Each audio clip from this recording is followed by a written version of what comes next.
Welcome back to Court TV Live. I'm Michael Ayala. And I'm Judge Ashley Wilcott. After 5 days of testimony in the Lori Daybell conspiracy trial in Arizona, both the state and the defense have rested. Daybell declined to put on a case. As you may know, Lori Daybell is accused of conspiracy in the attempted murder of her niece's ex-husband, Brandon Boudreaux. Prosecutors allege that Daybell's now deceased brother, Alex Cox, fired a shot at Boudreaux just as he arrived home. Now, we want to catch you up on testimony from the prosecution's last witness, a cellular analyst with the FBI who is neatly tying the case together for jurors. Now, he analyzed Lori and Alex's cell phone records, as well as a burner phone that Cox purchased at a Walmart in Idaho Falls just days before the shooting. Now, please note, the judge has ordered the witness not to be shown on video, but we do have audio of his testimony. Let's get you inside the courtroom. So when we get to page 13, you had told us that you were provided with the homerjmaximus@gmail.com records that were obtained by law enforcement. Did those homerjmaximus@gmail.com Google records show that the records were tied to an MEID number? Yes, so that's a mobile equipment identifier. In the case of Google, this is very similar to what's called an IMEI, or International Mobile Equipment Identifier. The IMEI is the equivalent, kind of like a VIN on a phone. So it's associated with the hardware itself of the cell phone. And so why is that important to see that the Google records for the Homer J. Maximus is tied to this MEID number?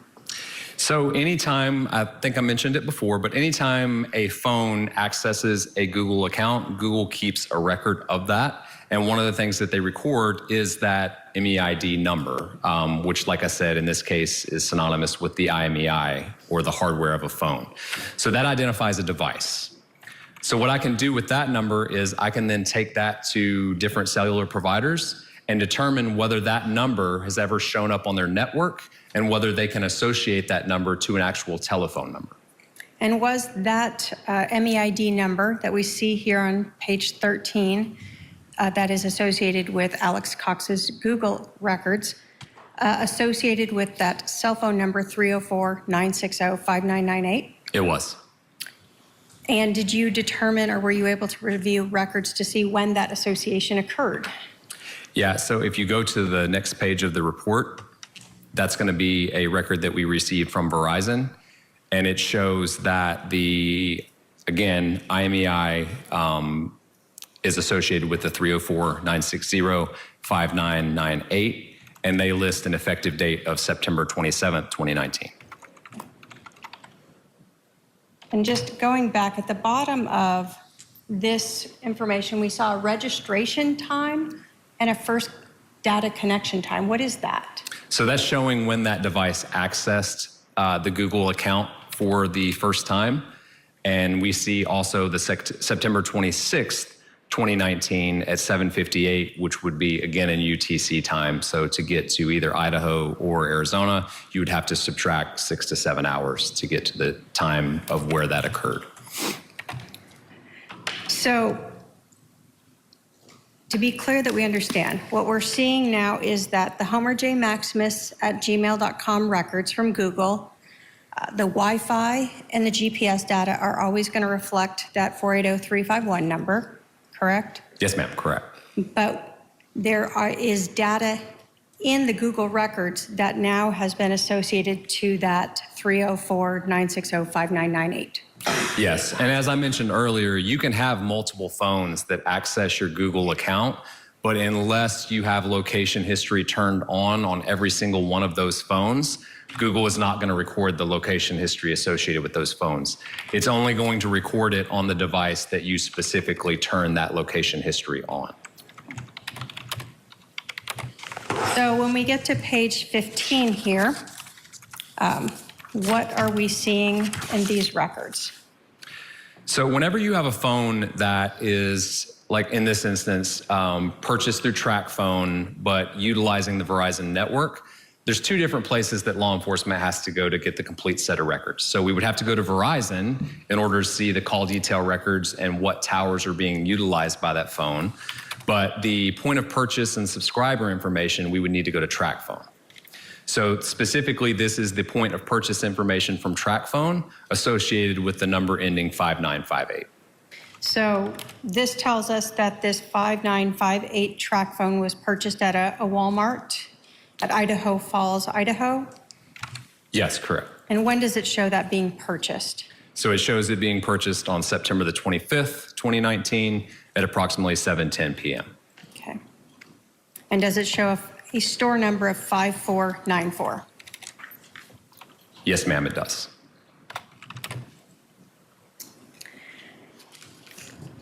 So when we get to page 16, we start to see those icons for the Wi-Fi.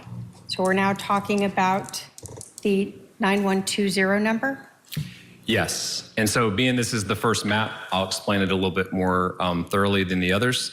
But as you can see at the top, you're going to see what this record represents, Google location history associated with the homerjmaximus@gmail.com account.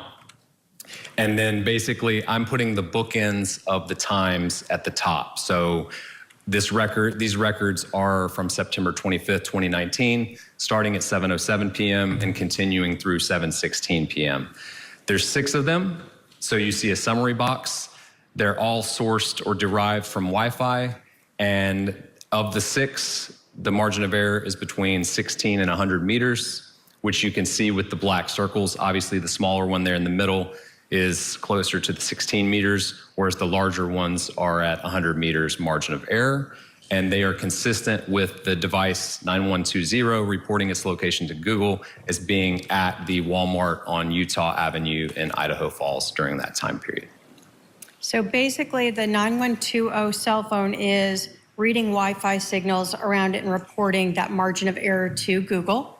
Yes, and one thing I didn't explain earlier is that whenever a location is derived from Wi-Fi, it doesn't mean the device was connected to specific Wi-Fi points. It just needed to be in range of those Wi-Fi points and see it.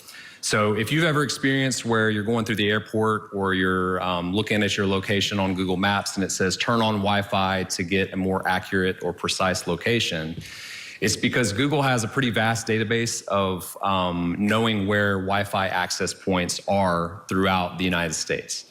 And so if I'm sitting here and I'm close to a McDonald's that has a Wi-Fi hotspot on it, and my phone sees that Wi-Fi hotspot, I don't need to connect to it for Google to know that that specific Wi-Fi hotspot is located at a specific address. And then Google can estimate my location based on my phone seeing those different Wi-Fi access points. So in this case, we see the phone that's subscribed to Alex Cox, that's using his Google account, is at this Walmart in Idaho Falls between 7:07 p.m. and 7:16 p.m.? Correct. I would say it's consistent with being at that Walmart. And so we had seen in the prior slide that the TracFone, the 304-960-5958 number, was purchased around 7:10 p.m. Yes, ma'am, that's correct. So this phone associated to Alex Cox is utilizing or is reading the Wi-Fi around it and providing this data around the same time when that TracFone, the 304 number, is being purchased at that Walmart. Yes, ma'am, correct.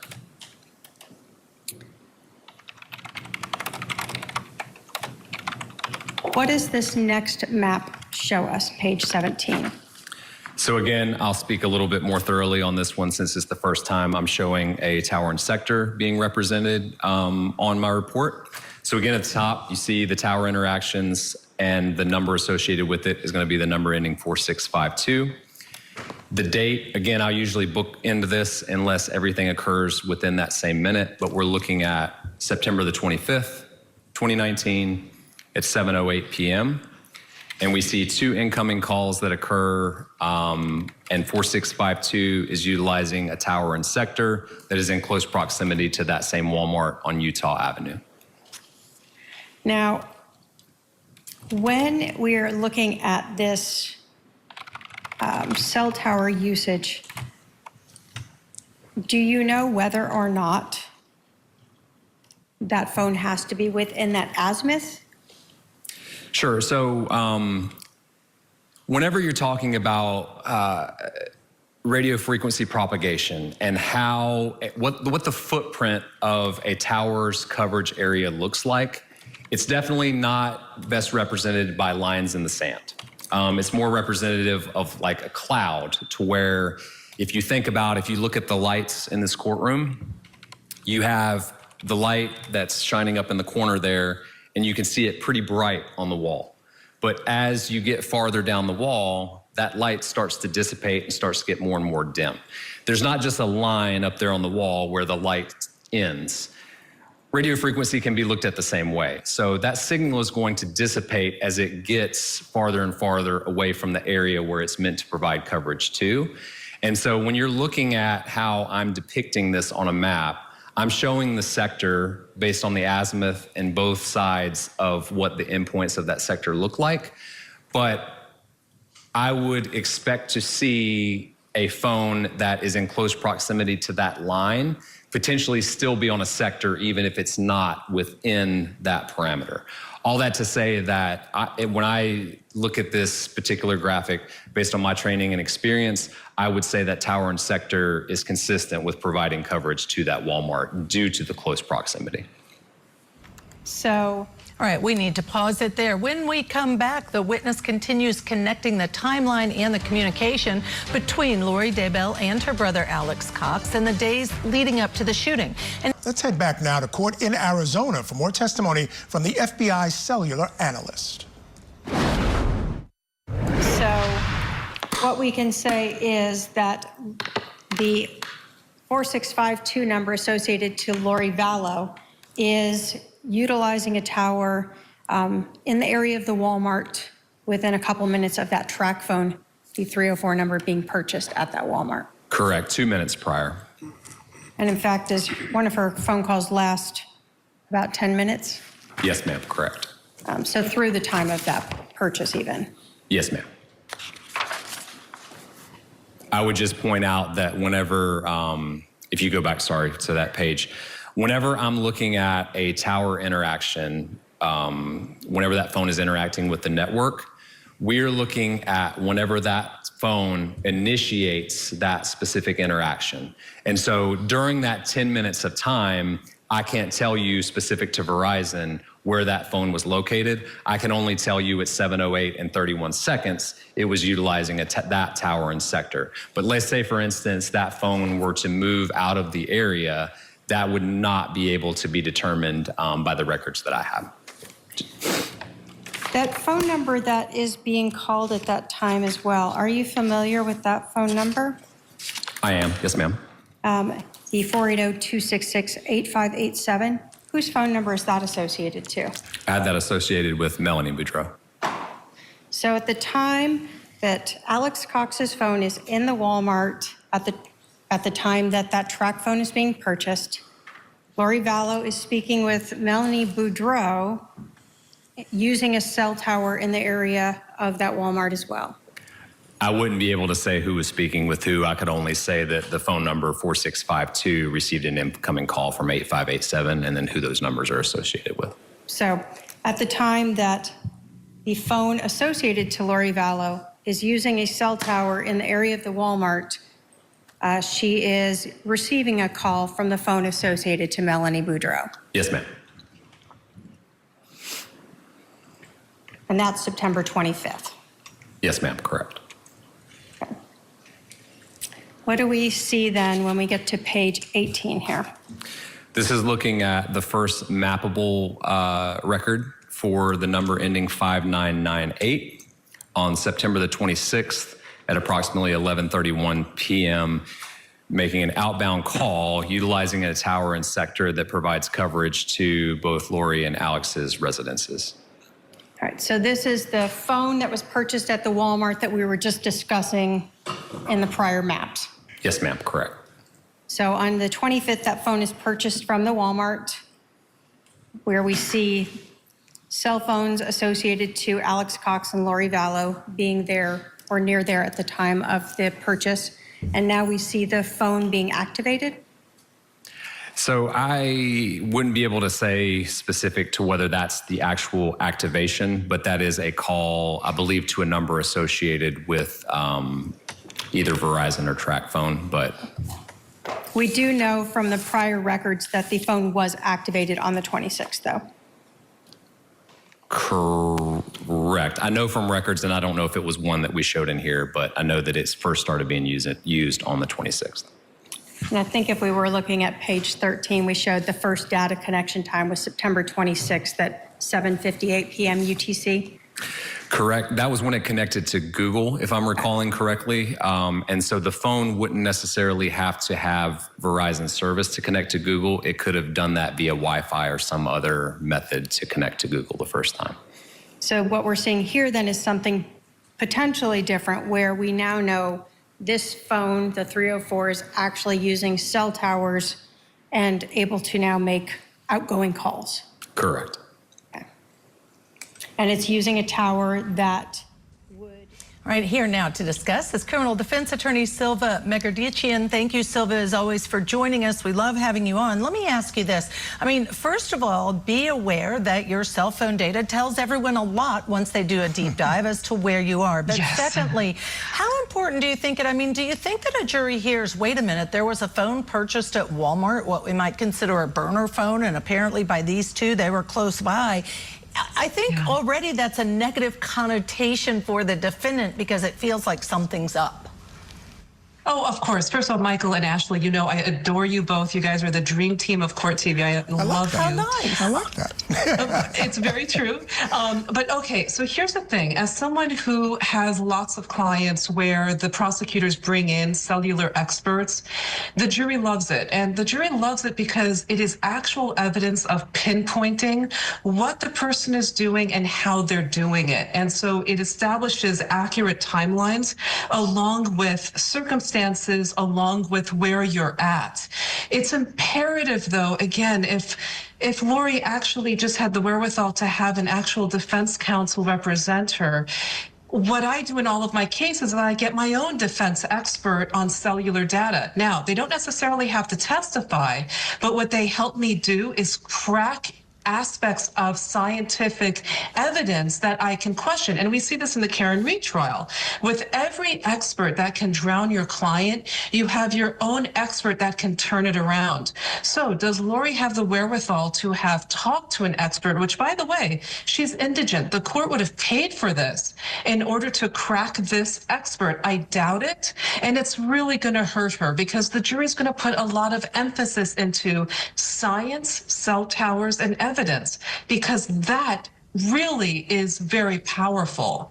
Yeah, and if there's one thing we've learned in watching these trials, guys, is that cell tower information is not exact. Right. It's not an exact science. It does a good job of it, but it's not an exact science. It can be attacked for sure. Here's the other issue, and I want to know how much of an issue you think it is, Silva.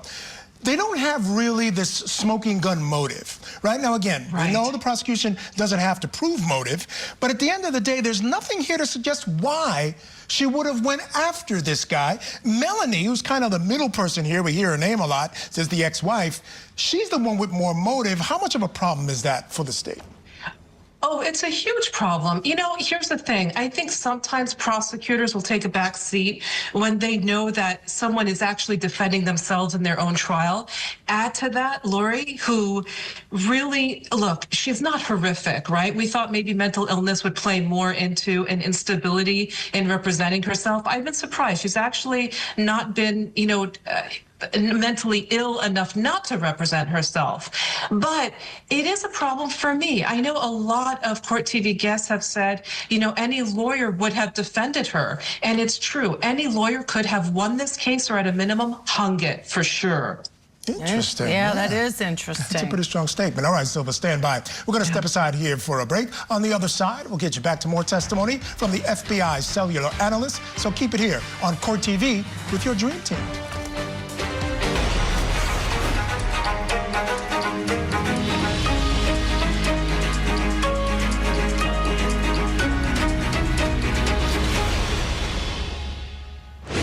Welcome back to Court TV. I'm Ashley Wilcott. And I'm Michael Ayala. Our coverage in the Lori Daybell conspiracy trial continues in Arizona. She faces another life sentence if convicted of conspiring with her now deceased brother, Alex Cox, to kill their niece's ex-husband, Brandon Boudreaux. An FBI cellular analyst is on the stand testifying about cell phone records and what they show about the communication between Daybell and Cox leading up to the shooting. Let's go back into court. And it's using a tower that would be consistent with covering the apartments for Lori Vallow and Alex Cox. Yes, ma'am. All right, what do we see here? We're still on September 26th and around the 2 minutes from the previous map. Yeah, so this is just a record in close proximity in time, showing a Google location record where the number ending 9120 was reporting its location to Google as consistent with being at Alex Cox's apartment. That's on September the 26th, 2019 at 11:33 p.m. So we see the track phone from Walmart using a cell tower at 11:31, and then we see Alex Cox's cell phone, I guess, reading Wi-Fi at 11:33. It's reporting its location to Google at 11:33. You've jumped ahead a couple days. So we had September 26th. Now we're looking at September 30th. Yes, ma'am. What are you depicting here, and what did you find from the records that you reviewed? So this is showing on September the 30th, 2019, between 4:32 and 4:37 p.m. Starting at 4:32, the number ending 9120 is reporting its location to Google, consistent as being at Alex Cox's apartment. And then showing movement at 4:34, and by 4:36, the 9120 phone is reporting its location to Google, consistent with being at Lori Vallow's apartment. Okay. And so that's where, when we're looking at that R15, that's the margin of error of 15 meters? Yes, ma'am, correct. So the phone is within 15 meters of being at Lori Vallow's? That's what Google is reporting.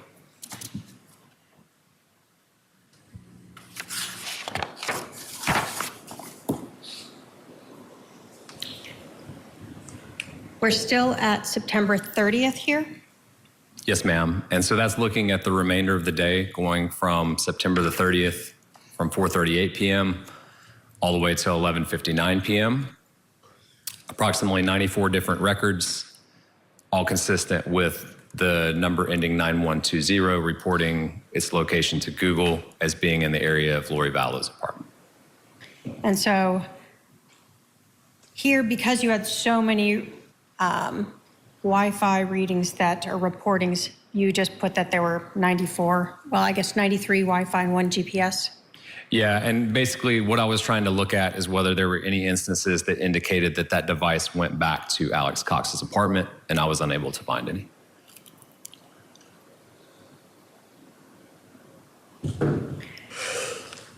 So we're on page 22. What are we now seeing here? So again, at the top, I'm basically bookending the dates and times. So we're looking at two different uses of the Verizon network by the number ending 5998. The first one is on September the 30th at approximately 12:34 p.m., utilizing a tower and sector that's up in Rexburg, Idaho. And then the next use that we see is October the 1st, 2019, the same phone number ending 5998, using a tower and sector consistent with being down in Arizona. So the 12:34 p.m., that's Idaho time? That's correct. So when we looked at the movement, that would be before we saw the 9120 phone associated to Alex Cox moving from Alex Cox's apartment to Lori Vallow's?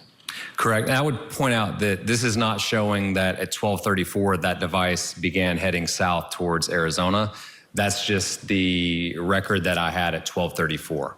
So there was no other use between those two time periods, so I'm not able to estimate where that phone was during that time period. Okay. So we know at 12:30 phone, the 12:34 p.m. on September 30th, that track phone The 304 number is still in Rexburg, Idaho, utilizing a receiving an incoming call at that time. Yes, ma'am. So let's talk about that call. Do you recognize that phone number, the 5? Oh, so many details coming out in that trial, Michael. Yeah, it's crazy. And, you know, a lot of these women, they seem to have stuck in this relationship, attracted probably by the lifestyle, et cetera, just doing things that are unthinkable. Yeah, absolutely. All right, now, though, let's head back to court for more testimony from the FBI cellular analyst in the Lori Daybell conspiracy trial. Do you recognize that phone number, the 515-402-0143 number? I do. And that is a call being made to this Walmart track phone. Yes, ma'am. Correct. By whom? So I have that number associated with Chad Daybell. So Chad Daybell's phone is calling this Walmart track phone that just was activated a couple days earlier on September 30th at 12:34. Yes, ma'am. And then we don't see any call records for this track phone until October 1st, the next day. Yes, ma'am. Correct. We see on this map that you have 9:19 a.m. So this is Arizona time? Yes, ma'am. Correct. And so at this point at 9:19 a.m. on October 1st, that track phone from Walmart in Idaho Falls is now using a cell tower in Arizona. Yes, ma'am. And do we have it? We've seen the prior box that showed an incoming call. When we talk about outgoing, does that mean this track phone is making that phone call to someone? It does. And so who is this track phone calling at 9:19 a.m. on October 1st? It's the same number from the previous Chad Daybell, the number ending 0143.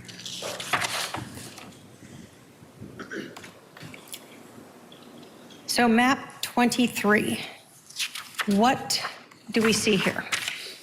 So since this is going back and forth between Arizona and Idaho, I tried to put the map of the specific state that it represents, just in case you're not familiar with a specific area. But this is showing on October the 1st, 2019, between 2:56 p.m. and 2:59 p.m., movement of the 9120 phone because it's reporting its location to Google as being 3 different locations along East Center Street in Rexburg, Idaho.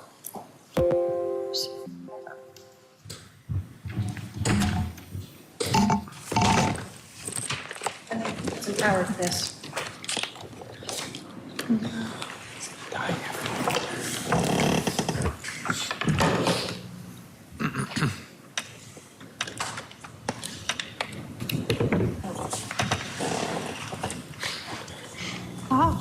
All right, so October 1st, 2:56 p.m. to 2:59 p.m. Idaho time, we see the 480-351 number associated to Alex Cox. His Google is reporting this location data.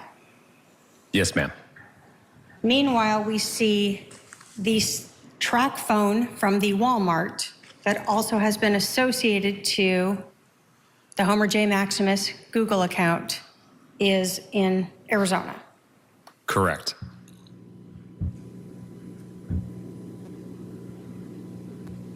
What do we see in this next map? So this is looking at October the 1st, 2019, from 3:10 p.m. to 3:36 p.m. The 9120 phone is reporting its location to Google, consistent with being in the area of the Self-Storage Plus in Rexburg, Idaho. So did you ever view video from the self-storage unit from this time period of October 1st, 2nd, and 3rd? I believe I did, but it's been some time since then. You show some records there, so you were provided at least with information. All right, you are looking at the seal from the great state of Arizona. That's actually in the courtroom in that Maricopa County courthouse where Lori Daybell is on trial for the conspiracy for the attempted murder of Brandon Boudreaux. The jury has received the case. They retired to the deliberating room. They've been deliberating now, as you can see by that clock on the screen, 6 minutes and 6 seconds or so. That's right, and it's going to be interesting to see if they want to hear any of the testimony, if they're going to just go deliberate and let us know. Exactly. Let's bring in our guest still with us, criminal defense attorney Silva Megerditchian. Silva, I'm going to skip dealing with the jury thing because I want to ask you about this whole conspiracy. And the idea of what she's charged with really is about acts in furtherance of that conspiracy, right? Because that's basically what it means. They're not claiming she pulled the trigger or drove the getaway Jeep or whatever it was. This is about acts in furtherance. And what they're showing with these phone records are that, and again, not quite connecting the dots yet as far as I'm concerned. Yeah. Yeah, it's so true. Conspiracy is very interesting because it has to be an agreement between the parties with that act. And what's interesting about it is it's really very obvious that her brother was a part of it. But there's a little bit of, I don't even think it's a little bit, there's a gap of her involvement. Was she in on it from the very beginning, and what actually was her substantial act? So, again, this might be where the prosecutor is going to bring it all together in closing argument to close those gaps. She might use common sense arguments. And, again, Lori Daybell has to exploit reasonable doubt in her closing argument. But again, can she exploit it? There's a reason why most lawyers are in debt, hundreds of thousands of dollars, right? Because we know the law like the back of our hands. We know how to close a case. We either fight the facts, or if we don't have a lot of facts, we exploit the gaps of the prosecutor's case. In this scenario, even though Lori didn't put any defense up, there are huge gaps that she can exploit with the jury and have her own common sense, reasonable doubt arguments. I just don't have a lot of hope that she'll be able to cognitively put that together. And at the end of the day, she didn't present a defense. She didn't testify. Closing arguments, what do you think she may need to say to compel this jury to find her not guilty? Where are the facts, Judge Ashley, right? She's going to say, what has the prosecutor shown you that I did or said or had motive for any reason to kill Brandon? You heard his testimony. We had a relationship. I was there for their baby's birth. I had no dog in this fight. And what's interesting, what sets this apart from her other trial against her, ex-husband is the demonology. We didn't really hear much of that. Yeah, I wasn't I here. agree. All right. We are unfortunately out of time. Thank you so much, Silva, for joining us as always.